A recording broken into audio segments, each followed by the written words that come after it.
Hello, ladies. It's Marie. I'm coming back today to really do another deep dive on Step It Up in September challenge on creating a new habit or getting rid of an old habit, which is really creating a new one by giving up the old one. Um, they say in science, scientists say that it takes anywhere from 14 to 21 days to really make something a habit. So at the in the longest time frame, 21 days, that's October 2nd, right? If you start today or start this weekend, because really what I want you to do is seed everything this weekend, set your intention, create a new habit or get rid of a habit, some kind of new practice. Um, and then the last one is really creating and instituting a joy habit, which we'll talk about tomorrow. So today's is creating a new habit, and I want you to have this solidified what you want to do by Sunday so you can start on Monday. And then by October 2nd, on the outset, you would have this habit really programmed in you. Some people, 14 days, scientists say anywhere from 14 to 21 days, 21 days being the most uh, common one that scientists refer to. So, getting the science aside, uh, again, September is such a great restart moment because summer is over, 4 months left in the year. And because of COVID, I just don't want you to survive the rest of the year. I want you to thrive in the rest of the year. And so, doing these three steps in this Step It Up in September can really help you kind of just recapture your mojo. Because I don't know about you, but a lot of my clients, and certainly me, has had to have these mini restarts because so much has been challenging in this year and continues to be challenging in this year. I saw this Facebook post about with this group about kids being distance learning that I belong to. And somebody said, has anybody else forgot to put silent on Zoom and lose it on their child? And all these women were like, yes, I have. Yes, I have. Yes, I have. Because they come in at without any notice, and you're on a Zoom or taping something, and they have an urgent need, which is not usually urgent at all because they're always around doing distance learning at school. And we have lots of different hats to wear as moms with kids doing school in the house. And also, I have to say that people that are single and don't have kids and all that, I used to be that person and for a very long time in my life, as well as know some dear friends that also are single and thriving and creating their lives. COVID's been really difficult for them too, isolating. All the systems of socialization and dating and all of those things have been severely cut back or hampered or just cut off. And that's really hard for your psyche too. I mean, so many people are people, extroverts. They need people for energy, and we're all isolated. And so, we're going to get triggered in our life. Challenges are going to come, and we need a toolbox to help us kind of reset. And so, this Step It Up in September is really just my effort to give you just little mini tips on some toolbox stuff that we teach in our 8-week program, which is really about it is never too late to pivot. It's never too late to reset. That reset button is always available to you, always. But it's not easy because sometimes we get in this fog of survival or this fog of meh, and we forget to have that full gamut, that full array of emotions. So many women in Crazy Busy are in survival mode, and survival mode requires you, in order to successfully stay in survival mode, it requires you to turn down your light, turn down your emotions, and just survive. So everything has to be here. There's no dramatic joy. There's no dramatic stress. There's no dramatic, or you're in a constant state of stress, and that's the only emotion you feel. That's another way to deal with it. Um, and I don't want that for you. I want you to thrive in your life. I want you to create new habits and reprogram yourself so that you can have everything you want in your life and approach your work and life in a totally different way that will free up time, possibility, joy, freedom that you haven't felt for a really long time. I mean, so many women in our program have these amazing lives, but they feel kind of burdened by them. I certainly felt burdened by my life. I didn't see a way out, and I felt bad thinking that because I had a really good life and I'm so much more blessed than most people. And so it kept me in this shame and guilt for not being able to make peace with my life the way it was because I had so much, so many good things. And that shame kept me living in a really small place. Even though on the outside I looked like I had this big ass life, now it's like so much more expansive. And most importantly, I'm present in it and I'm enjoying it and I see possibilities and I'm excited about the future. I'm not overwhelmed by the future. And so I want that for you. So step two in Step It Up in September. First, we're setting an intention for the year that's going to be a guiding light. And the second one, which is the live I did yesterday. The second one is really creating a new habit or getting rid of a bad habit that you have absorbed during summer or COVID or whatever it is, and really just kind of upping your game, whether that be health and fitness. I personally am doing a gratitude challenge for the next 28 days from this book with an accountability partner so I don't blow it off, which is so important when you're creating new habits to have somebody to hold you accountable. Otherwise, you just slide back into I'll start it tomorrow, I'll start it the next day. And then 3 months go by and your life hasn't changed and you haven't done anything to change what you really want. So, the best success formula for you on creating a new habit or getting rid of a habit, maybe you're a smoker, time to give up smoking. Maybe you've gained weight through COVID. Um, Time to get back to focus and getting back into your routine of working out and moving and eating healthy and being strong and fit, and just doing little things every day to get you back in the groove. For me, gratitude and abundance is something I really firmly believe in. And I got to say, with my daughter home all the time and not, doing the drop off at school and stuff, it's really messed with my morning routine. And in the morning, I used to have some time to myself to kind of do my gratitude practice and do all of these things. And then if it was like, oh, well, I didn't have time this morning, I guess I'll start tomorrow. No. How about lunchtime? How about late morning? How about before you go to bed? There's still time to get in this habit. It doesn't have to be perfect. Perfection is what stops us from following through and success on a habit. We say for the next 28 days, I need 21 days to set a habit. And I falter one day because something happens in my life and I can't do it, or I'm just freaking exhausted and I don't do it. Whatever that is, start again later in the day, tomorrow morning. Don't let it be an excuse. Just keep on being resilient about that focus, because remember, that guiding light of that intention is what keeps you going. And I am looking for progress, not perfection. So what we want in this creating a new habit or instituting a new program, or I want you to write these three things down and anchor them, have them somewhere as your commitment to yourself, putting a stake in the ground that you're going to step it up in September, writing down your intention, writing down your new habit, putting parameters around it.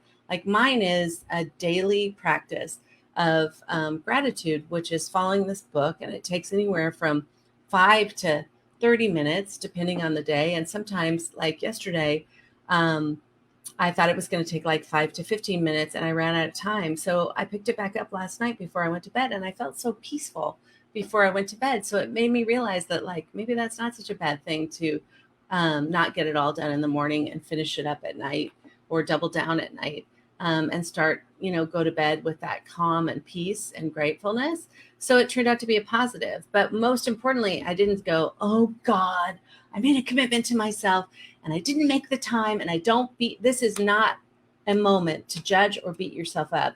I'm not asking you to create this new habit, to create a new avenue for you to beat yourself up or judge yourself.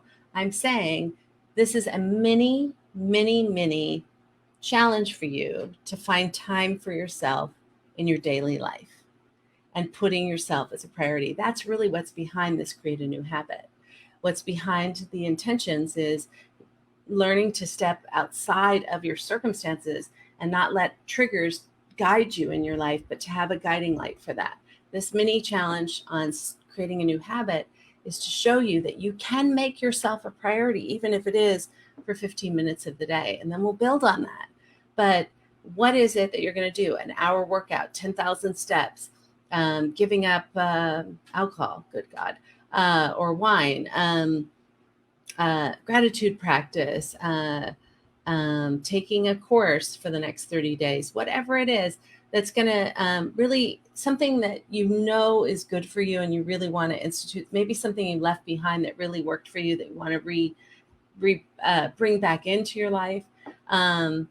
Or maybe it is going cold turkey on something that's not serving you, whether it's gossiping. I know I have one of my clients that's doing a no gossiping 30 days because she not, it's not in a bad way, but her focus is on comparison and other people, and then it swirls into gossip, and it's not helping her. It's not bringing high energy into her life, and so she's giving that up.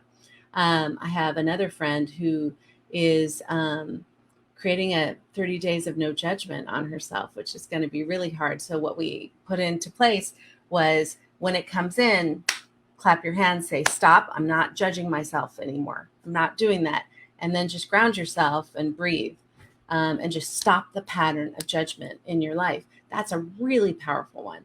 So I really want you to, again, get quiet and think about what would really help you in this moment to thrive over the next 4 years. What practice can you put in place? What thing can you do? What thing can you recommit to or get rid of that will really help you in your life? Maybe it's decluttering your house. Whatever it is, I want you to commit to it. I want you to write it down. Like for mine, it's a 28-day gratitude practice with an accountability partner that we've already committed to each other. We have the book. We promised to officially start to yesterday. Was it today? Because we had to create all this pre-work to get ready of our dreams and our hopes and our desires and all that stuff. And I believe today is the first day. It feels like the second day, whatever. We put the parameters in, and we're going to do it every day. And with this book, by the way, if you falter and don't do it one day, you've got to go back 3, because it's about reprogramming, and they really want you to get the full results. So that's another tip. If you falter, you could restart if it's something like that. And just have your Step It Up in September bleed to October, because you're creating this new habit. And that's what I really want to happen. So I want this to be something attainable so that you get some wins. I want this to be a no judgment zone. This is not put in place to give you just another reason to beat yourself up because, gosh, I didn't do it today. It's progress, not perfection. So get back on the horse if you didn't do it today, and do it tomorrow and feel that much better, and give yourself grace and gratitude for focusing on yourself. And, another thing is really hard to see our progress, like, especially if you're trying to lose weight. Sometimes you're doing so good for 2 weeks and not a pound is off.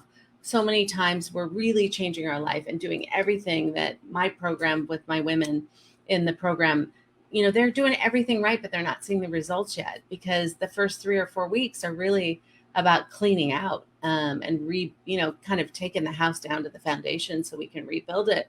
And so a lot of times we want them to write down successes in a book, or buy a jar and get some really fun marbles or something, rocks or whatever. And every teeny little win, like I got up this morning at 6 a.m. and worked out, boom, I'm putting a rock in my bowl. So we can start to see that progress, because if we aren't giving ourselves little wins along the way, it's really, really hard to sustain any strong, challenging new habit that you're building. So those are just little success tips that I can give you. But what I want you to do is think about what would be awesome to institute right now in your life. What would really help you?